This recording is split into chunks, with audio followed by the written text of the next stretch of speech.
Hola, les doy la bienvenida a Epílogo. Yo soy Frida y les quiero contar en este video todo lo que leí en julio y en agosto.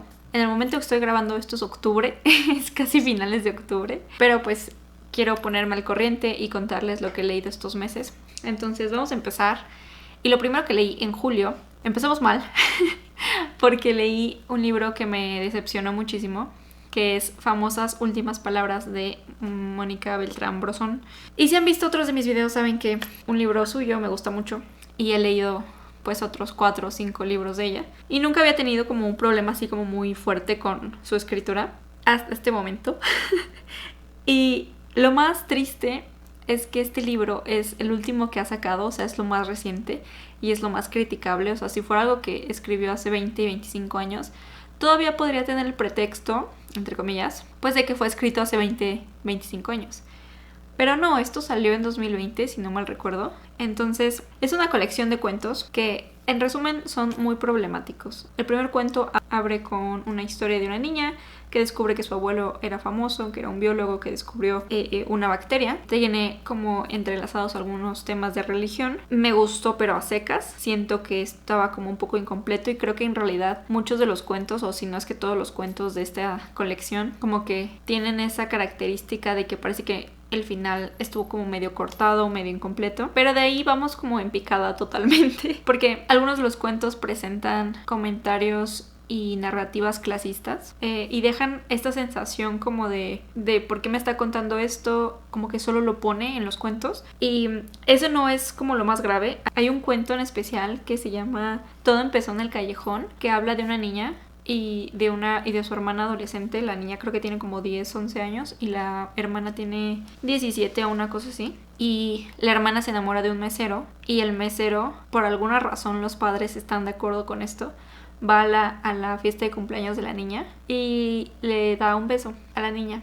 Y la historia, o sea, nunca critica eso, nunca lo pone como con el foco de esto es grave, esto es una situación deleznable, sino más bien como que es algo que sucede, nada más. Y todo el cuento, no crean que eso es algo como que pasa así como en la esquina, sino que todo el cuento va alrededor de eso, o sea, de la atracción de este cuate por la niña, de este cuate que además es un adulto. Es súper perturbador, honestamente. No me gustó el tema, no me gustó nada. El final también estuvo como muy sacado de la manga. Y luego llegamos al cuento más perturbador, creo que de toda la colección, que se llama El destino de Marta. Y este cuento, literal le puse 0 de 5 estrellas. Ustedes saben que yo, como califico las colecciones de cuento es individual. Voy calificando cada cuento de forma individual y luego hago un promedio. Y también eso depende de si al final como que me dejó esta buena sensación, pues igual y le subo un poquito más del promedio, de lo que sacó, etcétera, o le bajo. Pues este cuento, El destino de Marta, le puse 0 de 5 estrellas porque de verdad dije, what the fuck. Es de una tipa que, o sea, el cuento es gordofóbico, es problemático y es 0 sensible al tema de la violación.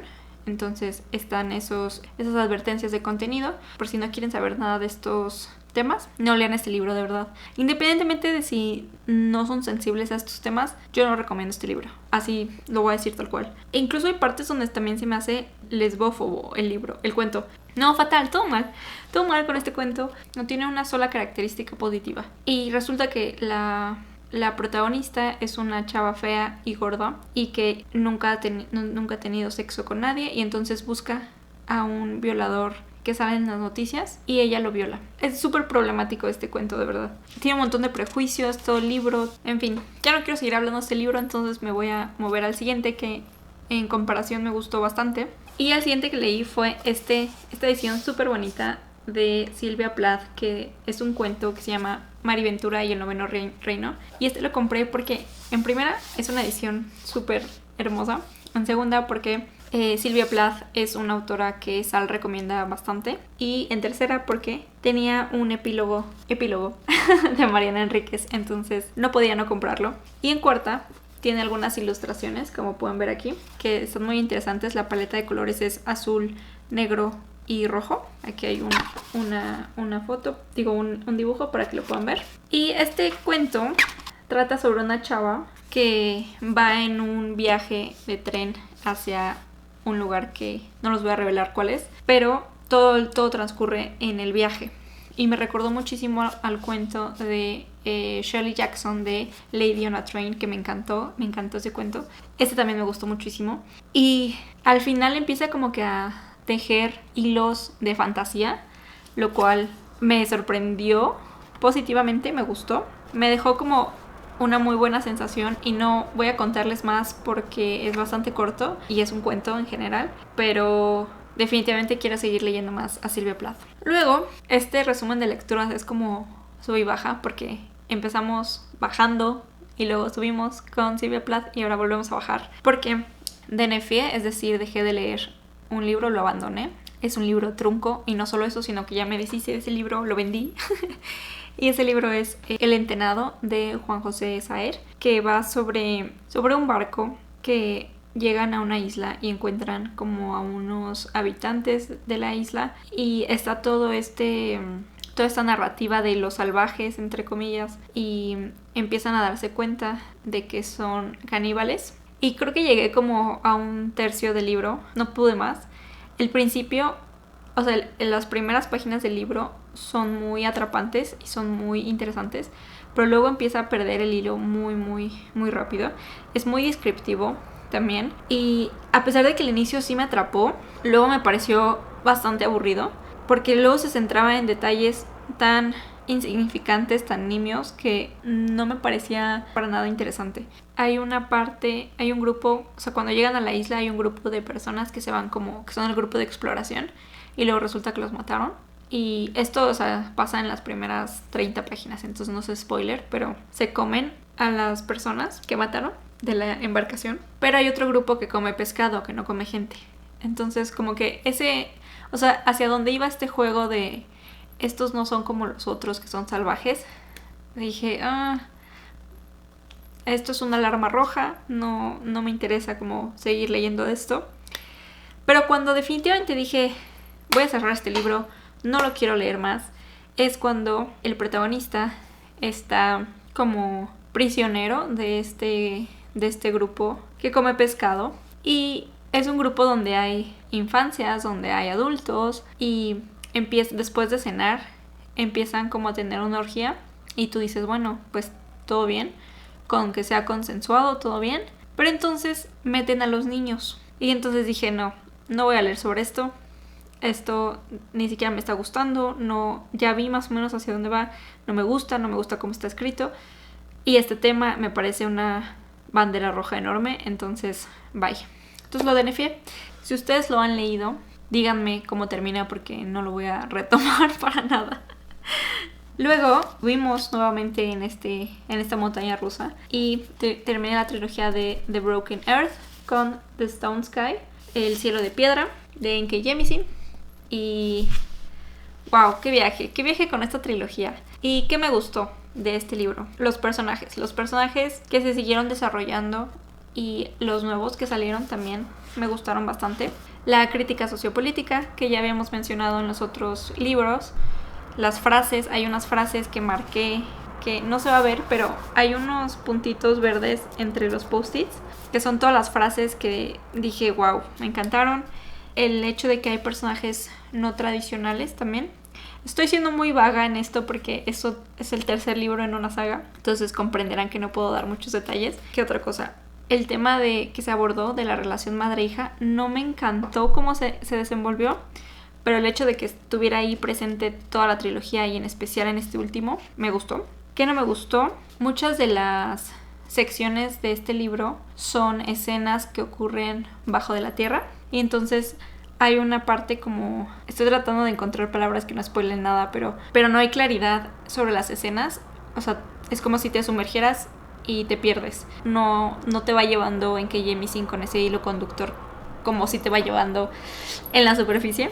Entonces eso no me encantó porque se me hizo en ocasiones como que era muy fácil para ella decir, bueno, no voy a ser tan descriptiva con esto, a pesar de que suena muy interesante, y simplemente voy a dejar que ocurra.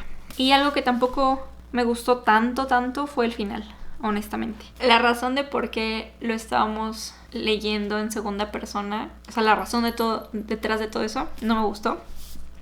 Y pues ya, si no me equivoco le puse 4 estrellas. De todas maneras me parece una trilogía muy sólida, con toda la broma que eso incluye de ser The Broken Earth. Pero me parece una muy buena trilogía. No supera ningún o sea, el primer libro es el mejor de los 3, indudablemente, indiscutiblemente. Pero en general es una muy buena historia. Y con ese libro, en que Jemisin se cimentó como una de mis autoras favoritas, porque ya leí 4 y los 4 me gustaron muchísimo, más de 4 estrellas, entonces para mí eso ya es de autora favorita. Luego leí Chaco de Liliana Colanzi. Solo es un cuento ilustrado de la colección Vientos del Pueblo de el Fondo de Cultura Económica. Ay, les iba a enseñar un dibujo, pero trae un spoiler bien grande.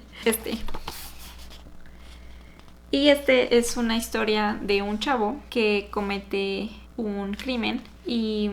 Ay, no puedo decir nada más, creo. En fin, la forma de escribir de Liliana Colanzi me gustó mucho y se puede clasificar como insólito. Y los detalles de la historia y el foreshadowing, esto de que te da pistas que luego cuando terminas de leer conectas, eso estuvo muy bien cuidado y definitivamente quiero seguir leyéndola.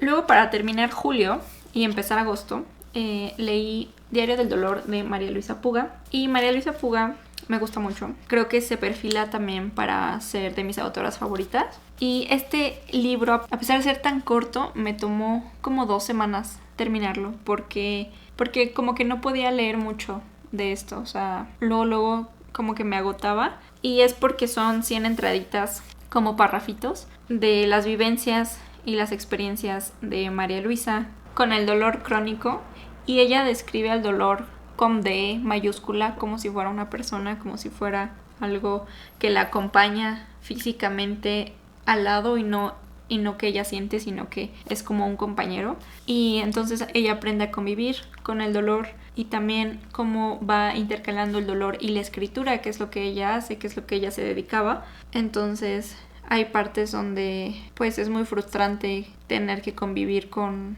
algo así, tener que soportar algo así. Habla mucho sobre la autonomía corporal y sobre las limitantes de la autonomía corporal y describe al dolor como absorto en sí mismo, pero también físicamente como encorvado, huesudo y con caspa, lo cual me parece muy apropiado.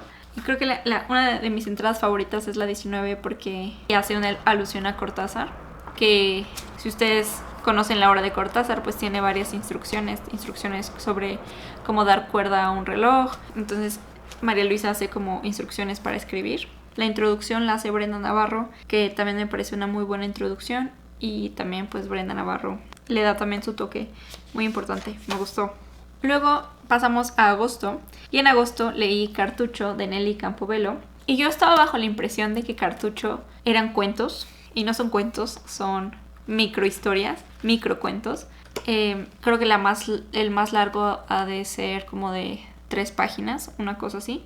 Lo que sí tengo que decir de esta edición de Era es que estoy un poco molesta porque ¿qué onda con el cuate al que se le pidió que hiciera un prólogo y dijo: nadie leyó mi tesis cuando la escribí en la universidad, ahora es cuando y voy a publicarlo en este lugar? O sea, literal, el cuate se agarró 25% del libro para poner su ego ahí. Me pareció una falta de respeto impresionante. Pero bueno, fuera de eso, Nelly Campobello, pues son microficciones sobre la revolución vista desde los ojos de personas que no están en las batallas, sino que están en los pueblos, en Chihuahua, en el norte del país, hasta tratando de vivir su día a día cuando la revolución está pasando, y entonces se van enterando pues de movimientos políticos, se van enterando de que algunos caudillos fallecieron, de que mataron a no sé quién, y también dentro del pueblo de cómo van sufriendo y van teniendo que escapar, van teniendo que enfrentarse y van teniendo que enterrar a sus muertos. Ya desde el epígrafe nos señala que esto va a terminar mal y que es triste. Dice: a mamá, que me regaló cuentos verdaderos en un país donde se fabrican leyendas y donde la gente vive adormecida de dolor oyéndolas.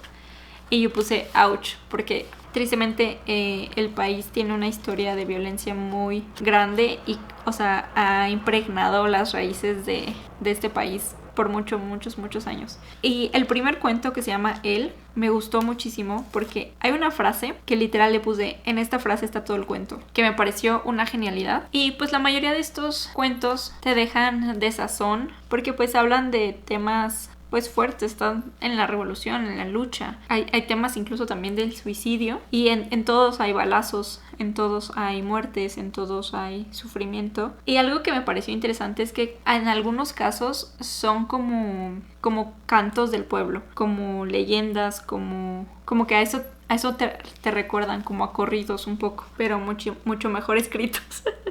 Pero sí, o sea, todo termina en balazos y en muertos, que digo, es de esperarse, obviamente, no es una crítica, es un hecho, una realidad. Y también la mayoría son historias de generales que van pasando por ciertos lugares. Y sí me encontré con algunas palabras y expresiones que no entiendo. No sé si es por la época en la que se escribió, pero yo se lo atribuyo más a que es por el léxico del norte del país, no lo sé. Muchas menciones a canciones y hay unas frases muy tristes, poderosamente tristes, que te dejan totalmente desarmado. Y pues también narra mucho esto de villistas contra carrancistas, los enfrentamientos que había y todo eso. En general creo que es un libro que se puede leer bastante rápido. Sí se lo recomiendo a las personas que les interesa este tipo de temas. Luego, no voy a entrar en detalles con los siguientes 2 libros porque voy a hacer un video específico de eso, pero nada más para mencionarles que leí Piel de Asno en esta edición súper bonita, que es una colección dirigida por Benjamin Lacombe. El texto es de Cécile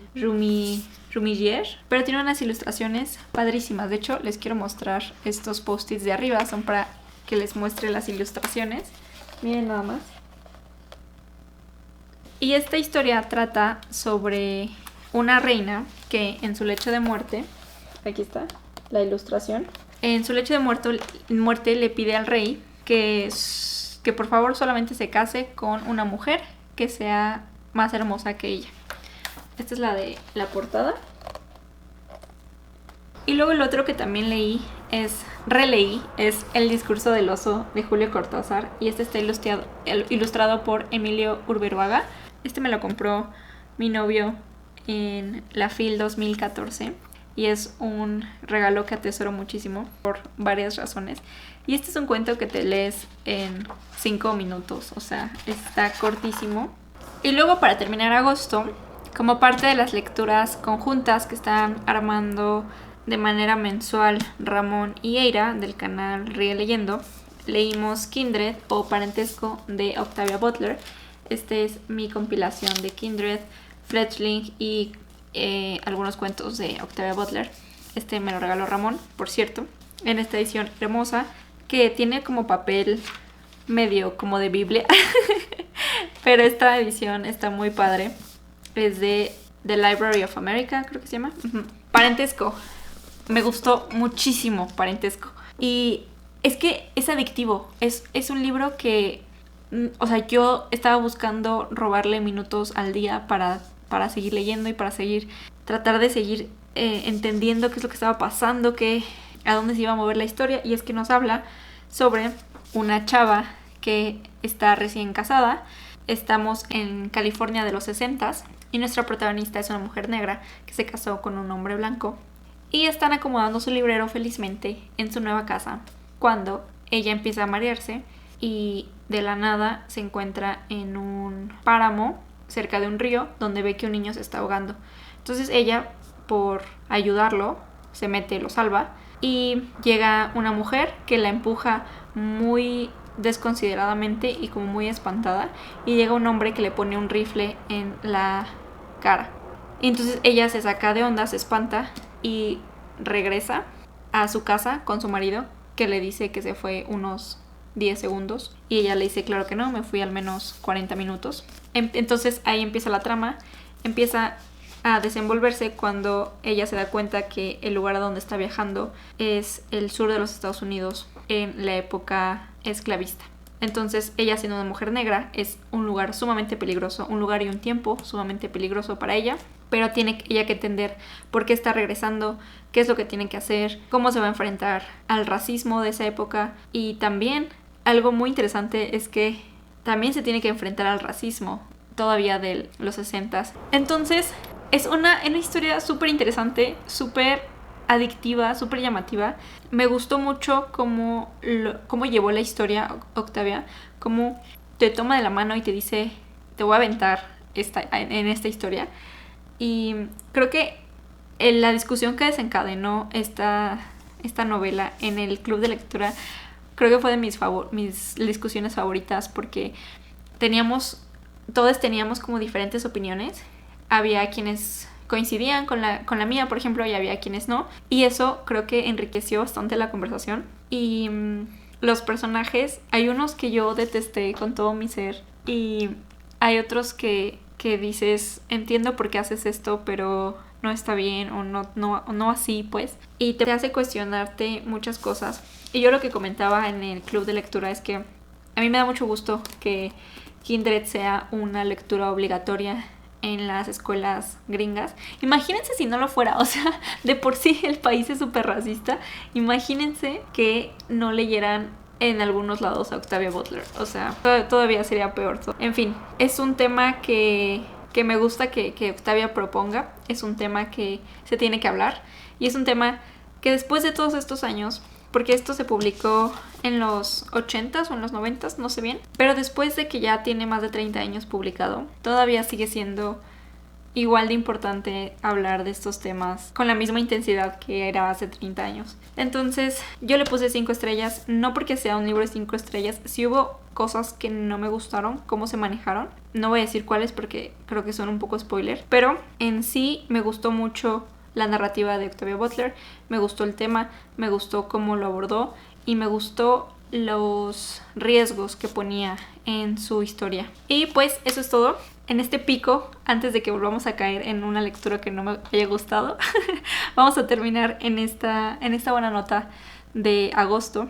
Fue el último libro que leí en agosto. Muchas gracias por quedarse hasta acá. Y les recuerdo que se pueden suscribir en el botón de allá abajo. Y como siempre, muchas gracias por escucharme, muchas gracias por verme y nos vemos en el próximo episodio. ¡Hasta luego!